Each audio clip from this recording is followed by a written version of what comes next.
اگلا سوال ہے کہ بغیر وضو کے نماز جنازہ پڑھی جا سکتی ہے؟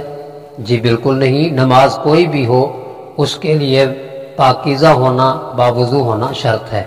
البتہ اسلام نے وضو کا متبادل تیمم عنایت فرمایا ہے۔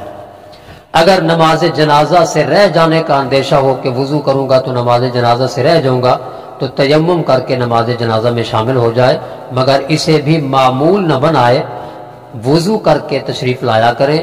اگر کبھی کبھار ایسی صورت پیش آ جاتی ہے تو تیمم کر کے نماز جنازہ میں شمولیت اختیار کی جا سکتی ہے، مگر یہ اجازت ولی کو نہیں ہوگی۔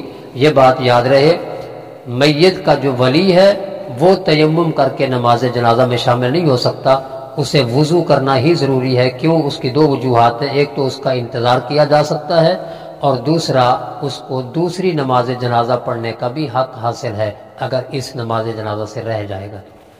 قصر صرف فرض میں ہے یا سنت میں بھی ہے؟ سنت میں قصر نہیں ہوتی، قصر صرف 4 رکعت والے فرض میں ہوتی ہے، اور سنت جو ہے نا اس کا مدار آپ کے وقت پر اور آپ کی سواری پر ہے۔ اگر وقت ساتھ دے رہا ہے اور سواری بھی ساتھ دے رہی ہے تو سنت جان بوجھ کر چھوڑنے نہیں چاہیے، سنت بھی ادا کر لینے چاہیے۔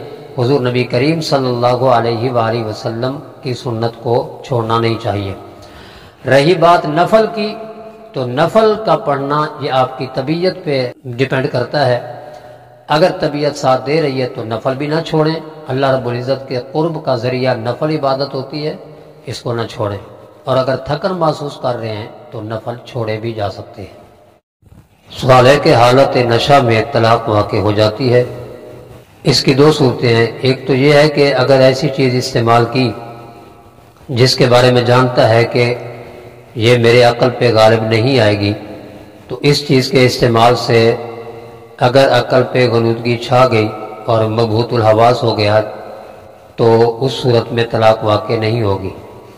لیکن اگر ایسی چیز استعمال کی جس کے بارے میں جانتا ہے کہ یہ میرے عقل پہ پردہ ڈال دے گی، عقل پہ غالب آ جائے گی، تو ایسی صورت میں اگر طلاق دی تو پھر اس کی 2 صورتیں ہیں۔ ایک صورت تو یہ ہے کہ اتنا اثر کر گئی کہ بندہ اتنا مبہوت الحواس ہو گیا کہ زمین و آسمان کے درمیان فرق معلوم نہیں، مرد و عورت کا فرق معلوم نہیں، پھر تو طلاق واقع نہیں ہوگی۔ لیکن اگر اتنا کچھ جانتا ہے، مرد و عورت کی تمیز رکھتا ہے، زمین و آسمان کا فرق جانتا ہے، تو پھر طلاق واقع ہو جائے گی۔ چادر کس طریقے سے اوڑھی جائے اور ہاتھ اندر رکھے جائیں یا باہر؟ یہ ایک مختلفی مسئلہ ہے، جزیات کے اندر علماء کرام کا اختلاف ہوتا رہتا ہے۔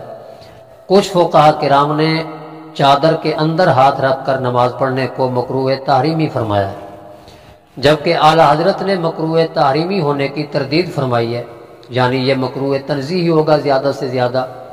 لیکن کچھ فقہاء نے، علماء نے بلا کراہت نماز کو درست اور جائز قرار دیا ہے، لیکن بہتر یہی ہے کہ سر کے اوپر چادر لی جائے، سر ننگا نہ چھوڑا جائے۔ لیکن اگر چادر کے اندر ہاتھ رکھے ہوں گے تو قیام کی صورت میں تو رکاوٹ نہیں بنے گی، البتہ تکبیر تحریمہ کہتے وقت جب ہاتھ اٹھائیں گے تو چادر یقیناً رکاوٹ بنتی ہے، تو اس سے بہتر ہے کہ چادر کے اوپر سے ہی ہاتھ اٹھائے جائیں اور چادر کے اوپر ہی ہاتھ باندھے جائیں۔